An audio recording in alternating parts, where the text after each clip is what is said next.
bien des années, je faisais une longue course à pied sur des hauteurs absolument inconnues des touristes, dans cette très vieille région des Alpes qui pénètre en Provence. C'était, au moment où j'entrepris ma longue promenade dans ces déserts, des landes nues et monotones, vers 1200 ou 1300 mètres d'altitude. Il n'y poussait que des lavandes sauvages. Je traversais ce pays dans sa plus grande largeur et après 3 jours de marche, je me trouvais dans une désolation sans exemple. Je campais à côté d'un squelette de village abandonné. Je n'avais plus d'eau depuis la veille et il me fallait en trouver. Ces maisons agglomérées, en ruine, comme un vieux nid de guêpes, me firent penser qu'il avait dû y avoir, là, dans le temps, une fontaine ou un puits. Il y avait bien une fontaine, mais sèche.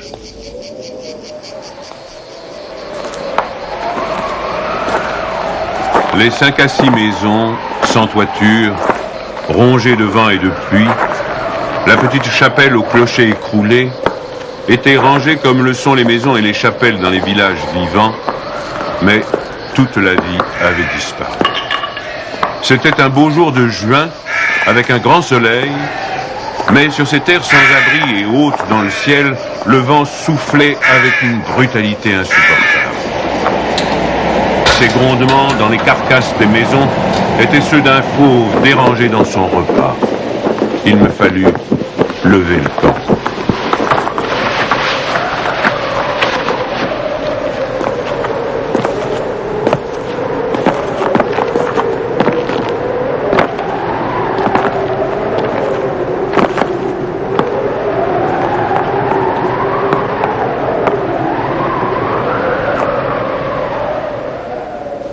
À 5 heures de marche de là, je n'avais toujours pas trouvé d'eau et rien ne pouvait me donner l'espoir d'en trouver.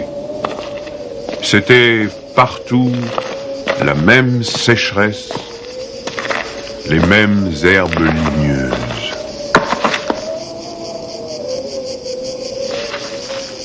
Il me sembla apercevoir, dans le lointain, une petite silhouette noire, debout. Je la pris pour le tronc d'un arbre solitaire. À tout hasard, je me dirigeai vers elle. C'était un berger. Une trentaine de moutons, couchés sur la terre brûlante, se reposaient près de lui. Il me fit boire à sa gourde. Un peu plus tard, il me conduisit à sa bergerie, dans une ondulation du plateau. Il tirait son eau, excellente, d'un trou naturel très profond, au-dessus duquel il avait installé un treuil rudimentaire.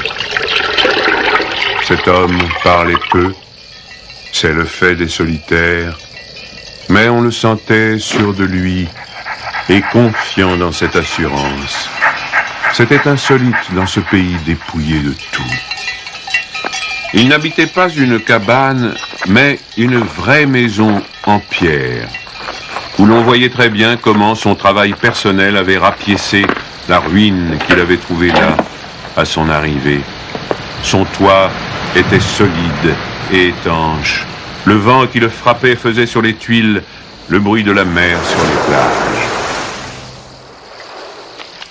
Son ménage était en ordre, son parquet balayé, son fusil graissé. La soupe bouillait sur le feu. Je remarquai alors qu'il était aussi rasé de frais, que tous ses boutons étaient solidement cousus, que ses vêtements étaient reprisés avec le soin minutieux qui rend les reprises invisibles.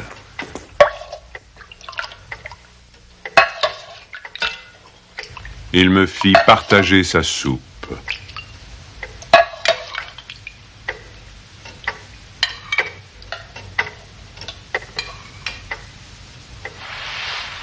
Comme après, je lui offrais ma blague à tabac, il me dit qu'il ne fumait pas.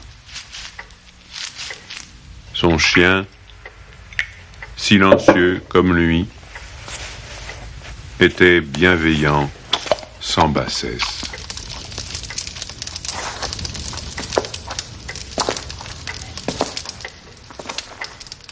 Il avait été entendu que je passerais la nuit là, le village le plus proche étant encore à plus d'une journée et demie de marche.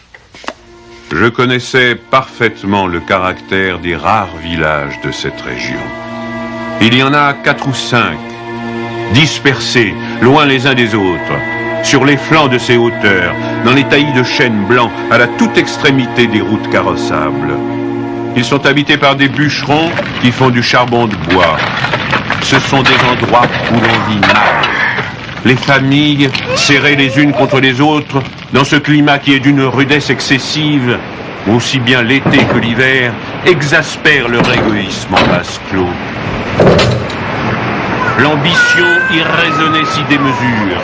Dans le désir continu de s'échapper de cet endroit, les hommes vont porter leur charbon à la ville, puis y retournent. Les plus solides qualités craquent sous cette perpétuelle douche écossaise. Les femmes mijotent des rancœurs. Il y a concurrence sur tout, aussi bien pour la vente du charbon de bois que pour le banc à l'église, pour les vertus qui se combattent entre elles, pour les vices qui se combattent entre eux, et pour la mêlée générale des vices et des vertus sans repos. Par là-dessus, le vent également sans repos irrite les nerfs. Il y a des épidémies de suicide et de nombreux cas de folie, presque toujours meurtrières.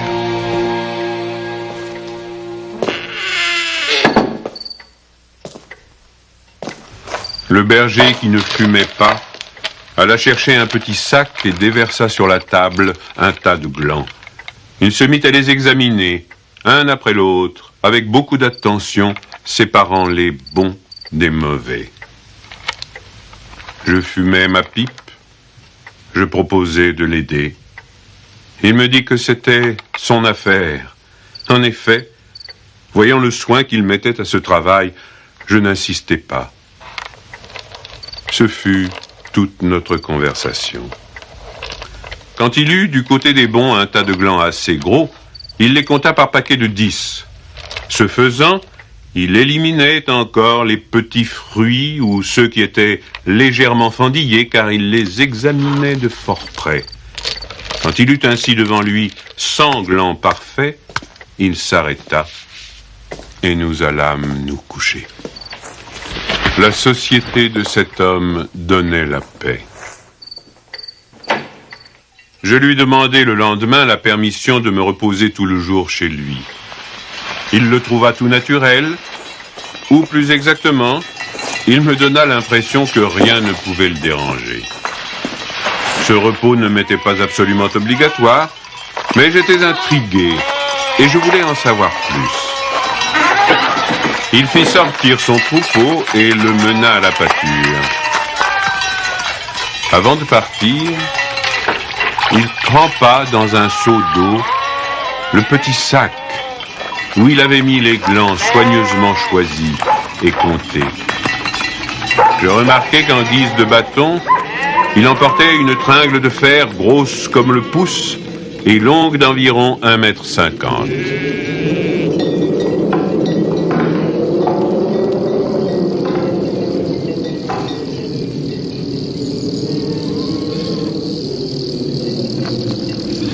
Je fis celui qui se promène en se reposant, et je suivis une route parallèle à la sienne.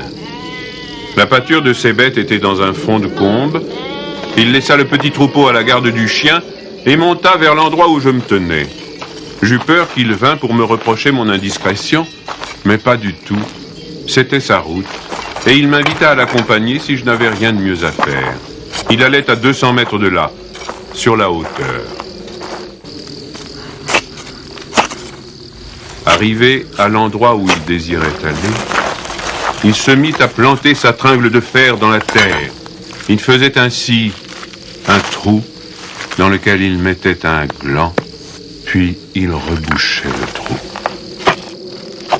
Il plantait des chênes. Je lui demandai si la terre lui appartenait. Il me répondit que non. Savait-il à qui elle était? Il ne savait pas. Il supposait que c'était une terre communale ou peut-être était-elle la propriété de gens qui ne s'en souciaient pas. Lui ne se souciait pas de connaître les propriétaires. Il planta ainsi ses sanglants avec un soin extrême.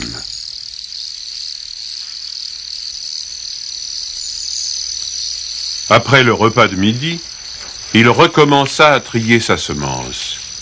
Je mis, je crois, assez d'insistance dans mes questions, puisqu'il y répondit. Depuis 3 ans, il plantait des arbres dans cette solitude. Il en avait planté 100 000. Sur les 100 000, 20 000 étaient sortis. Sur ces 20 000, il comptait encore en perdre la moitié du fait des rongeurs ou de tout ce qu'il y a d'impossible à prévoir dans les desseins de la Providence. Restaient 10 000 chênes qui allaient pousser dans cet endroit où il n'y avait rien auparavant. C'est à ce moment-là que je me souciais de l'âge de cet homme. Il avait visiblement plus de 50 ans. 55, me dit-il. Il s'appelait Elzéar Bouffier. Il avait possédé une ferme dans les plaines. Il y avait réalisé sa vie. Il avait perdu son fils unique, puis sa femme. Il s'était retiré dans la solitude où il prenait plaisir à vivre lentement avec ses brebis et son chien. Il avait jugé que ce pays mourait par manque d'arbres. Il ajouta que n'ayant pas d'occupation très importante, il avait résolu de remédier à cet état de choses.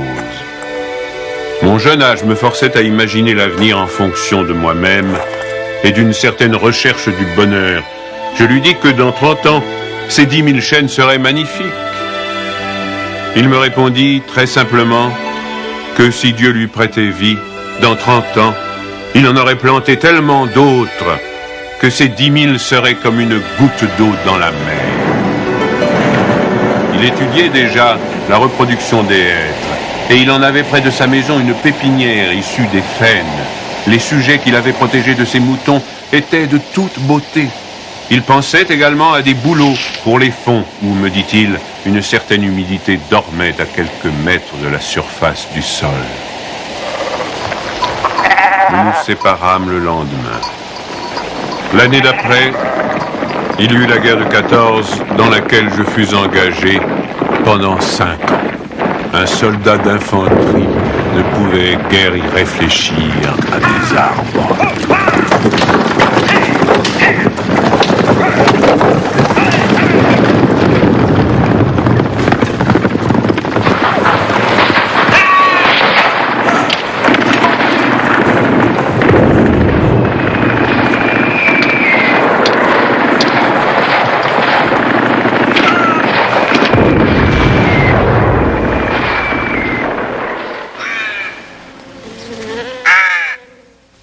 Sorti de la guerre, je me trouvais à la tête d'une prime de démobilisation minuscule, mais avec le grand désir de respirer un peu d'air pur. C'est sans idée préconçue, sauf celle-là, que je repris le chemin de ces contrées désertes. Le pays n'avait pas changé. Toutefois, au-delà du village mort, j'aperçus dans le lointain une sorte de brouillard gris qui recouvrait les hauteurs comme un tapis. Depuis la veille, je m'étais remis à penser à ce berger planteur d'arbres. 10 000 chênes, me disais-je, occupent vraiment un très large espace. J'avais vu mourir trop de monde pendant 5 ans pour ne pas imaginer facilement la mort d'Elzéar Bouffier. D'autant que, lorsqu'on en a 20, on considère les hommes de 50 comme des vieillards à qui il ne reste plus qu'à mourir.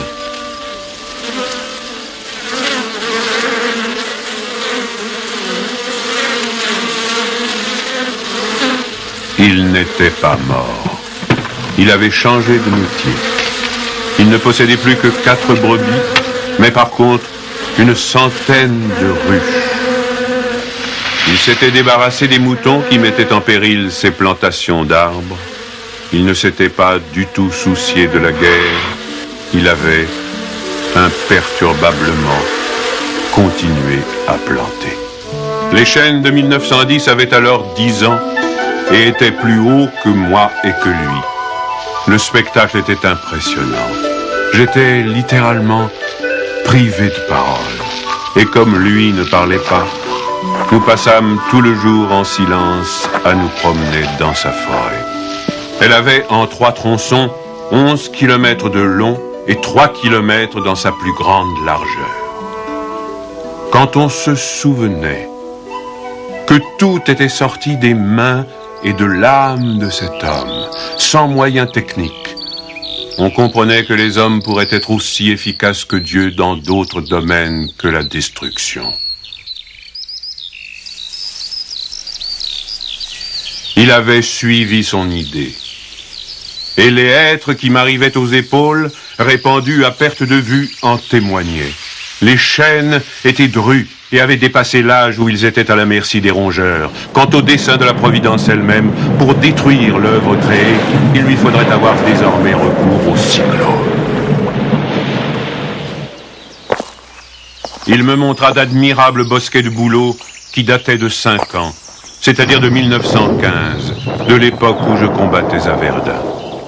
Il leur avait fait occuper tous les fonds où ils soupçonnaient, avec juste raison, qu'il y avait de l'humidité presque à fleur de terre. Ils étaient tendres comme des adolescents et très décidés. La création avait l'air d'ailleurs de s'opérer en chaîne. Il ne s'en souciait pas. Il poursuivait obstinément sa tâche, très simple. Mais, en redescendant par le village, je vis couler de l'eau dans des ruisseaux qui, de mémoire d'homme, avaient toujours été à sec. C'était la plus formidable opération de réaction qu'il m'ait été donné de voir. Ces ruisseaux secs avaient jadis porté de l'eau dans des temps très anciens. Certains de ces villages tristes dont j'ai parlé au début de mon récit s'étaient construits sur les emplacements d'anciens villages gallo-romains dont il restait encore des traces, dans lesquels les archéologues avaient fouillé et ils avaient trouvé des hameçons à des endroits où, au XXe siècle, on était obligé d'avoir recours à des citernes pour avoir un peu d'eau. Le vent aussi dispersait certaines graines. En même temps que l'eau réapparut, réapparaissaient les saules, les osiers, les prés, les jardins, les fleurs et une certaine façon de vivre. Mais la transformation s'opérait si lentement qu'elle entrait dans l'habitude sans provoquer d'étonnement. Les chasseurs qui montaient dans les solitudes à la poursuite des lièvres ou des sangliers avaient bien constaté le foisonnement des petits arbres, mais ils l'avaient mis sur le compte des malices naturelles de la terre. C'est pourquoi personne ne touchait à l'œuvre de cet homme. Si on l'avait soupçonné, on l'aurait contrarié. Il était insoupçonnable. Qui aurait pu imaginer, dans les villages et les administrations, une telle obstination dans la générosité la plus magnifique?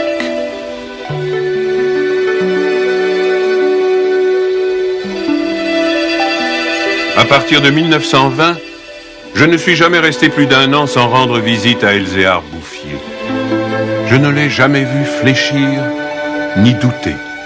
Et pourtant, Dieu sait si Dieu même y pousse. Je n'ai pas fait le compte de ses déboires. On imagine bien cependant que, pour une réussite semblable, il a fallu vaincre l'adversité. Que pour assurer la victoire d'une telle passion, il a fallu lutter avec le désespoir. Pour avoir une idée à peu près exacte de ce caractère exceptionnel, il ne faut pas oublier qu'il s'exerçait dans une solitude totale. Si totale que, vers la fin de sa vie, il avait perdu l'habitude de parler. Ou peut-être n'en voyait-il pas la nécessité. En 1933, il reçut la visite d'un garde forestier éberlu.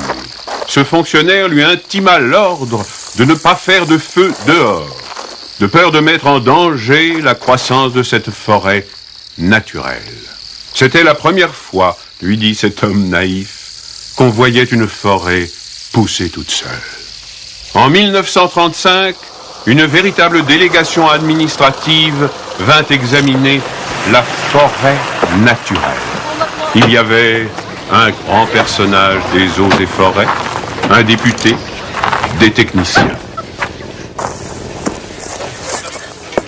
On prononça beaucoup de paroles inutiles, on décida de faire quelque chose et, heureusement, on ne fit rien. Sinon, la seule chose utile, mettre la forêt sous la sauvegarde de l'État et interdire qu'on vienne y charbonner.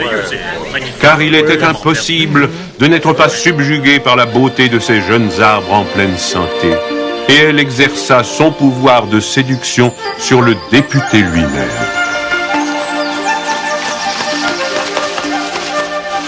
J'avais un ami parmi les capitaines forestiers qui était de la délégation. Je lui expliquai le mystère. Un jour de la semaine d'après, nous allâmes tous les deux à la recherche d'Elzéar Bouffier. Nous le trouvâmes en plein travail, à 20 km de l'endroit où avait eu lieu l'inspection. Ce capitaine forestier n'était pas mon ami pour rien. Il connaissait la valeur des choses. J'offris les quelques œufs que j'avais apportés en présent. Nous partageâmes notre casse-croûte en trois, et quelques heures passèrent dans la contemplation muette du paysage. Le côté d'où nous venions était couvert d'arbres de 6 à 7 mètres de haut. Je me souvenais de l'aspect du pays en 1913, le désert. Le travail paisible et régulier, l'air vif des hauteurs, la frugalité et surtout la sérénité de l'âme avaient donné à ce vieillard une santé presque solennelle. C'était un athlète de Dieu. Je me demandais combien d'hectares il allait encore couvrir d'arbres. Avant de partir, mon ami fit simplement une brève suggestion à propos de certaines essences auxquelles le terrain d'ici paraissait devoir convenir. Il n'insista pas. Pour la bonne raison, me dit-il après, que ce bonhomme en sait plus que moi. Au bout d'une heure de marche, l'idée ayant fait son chemin en lui, il ajouta « Il en sait beaucoup plus que tout le monde. Il a trouvé un fameux moyen d'être heureux. » C'est grâce à ce capitaine que non seulement la forêt, mais le bonheur de cet homme furent protégés. L'œuvre ne courut un risque grave que pendant la guerre de 1939.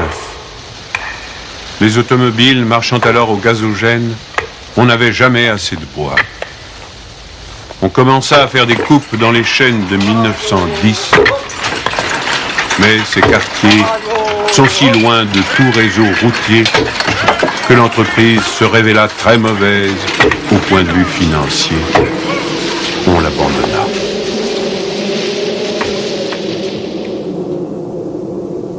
Le berger n'avait rien vu. Il était à 30 km de là, continuant paisiblement sa besogne, ignorant la guerre de 39, comme il avait ignoré la guerre de 14. J'ai vu Elzéar Bouffier pour la dernière fois en juin 1945. Il avait alors 87 ans. J'avais donc repris la route du désert, mais maintenant, malgré le délabrement dans lequel la guerre avait laissé ce pays, il y avait un car qui faisait le service entre la vallée de la Durance et la montagne. Je mis sur le compte de ce moyen de transport relativement rapide le fait que je ne reconnaissais plus les lieux de mes premières promenades. J'eus besoin d'un nom de village pour conclure que j'étais bien cependant dans cette région jadis en ruine et désolée.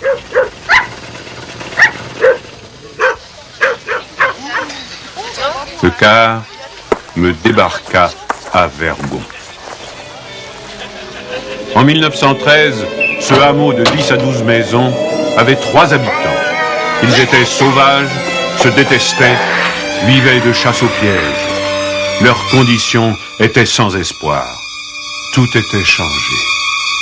L'air lui-même. Au lieu des bourrasques sèches et brutales qui m'accueillaient jadis, soufflait une brise souple, chargée d'odeurs. Un bruit semblable à celui de l'eau venait des hauteurs, C'était celui du vent dans les forêts. Enfin, chose plus étonnante, j'entendis le vrai bruit de l'eau coulant dans un bassin. Je vis qu'on avait fait une fontaine, qu'elle était abondante, et ce qui me toucha le plus, on avait planté près d'elle un tilleul, symbole incontestable d'une résurrection.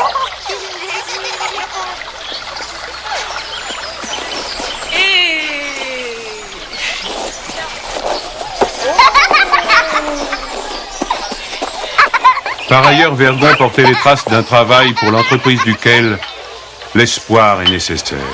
L'espoir était donc revenu. On avait déblayé les ruines, abattu les pans de murs délabrés. Les maisons neuves, crépies de frais, étaient entourées de jardins potagers où poussaient, mélangés mais alignés, les légumes et les fleurs, les choux et les rosiers, les poireaux et les gueules de loup, les céleris et les anémones. C'était désormais un endroit où l'on avait envie d'habiter. À partir de là, je fis mon chemin à pied. La guerre dont nous sortions à peine n'avait pas permis l'épanouissement complet de la vie, mais Lazare était hors du tombeau. Sur les flancs abaissés de la montagne, je voyais de petits champs d'orge et de seigle en herbe. Au fond des étroites vallées, quelques prairies verdissaient.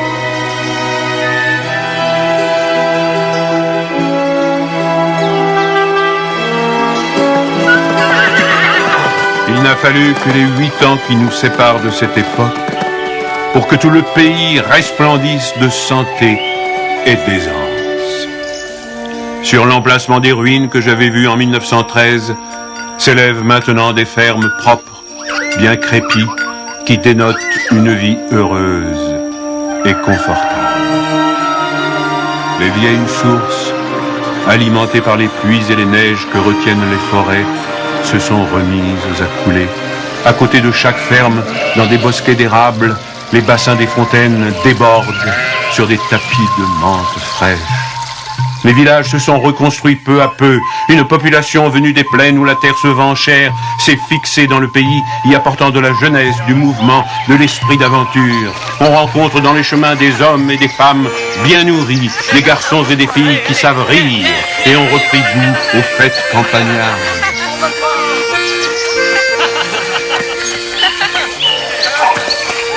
Si on compte l'ancienne population, méconnaissable depuis qu'elle vit avec douceur, et les nouveaux venus, plus de 10 000 personnes doivent leur bonheur à Elzéar Bouffier. Quand je pense qu'un homme seul, réduit à ses simples ressources physiques et morales, a suffi pour faire surgir du désert ce pays de Canaan, je trouve que malgré tout, la condition humaine est admirable. Mais, quand je fais le compte de tout ce qu'il a fallu de constance dans la grandeur d'âme et d'acharnement dans la générosité pour obtenir ce résultat, je suis pris d'un immense respect pour ce vieux paysan sans culture qui a su mener à bien cette œuvre digne de Dieu. Elzéar Bouffier est mort paisiblement en 1947 à l'hospice de Banon.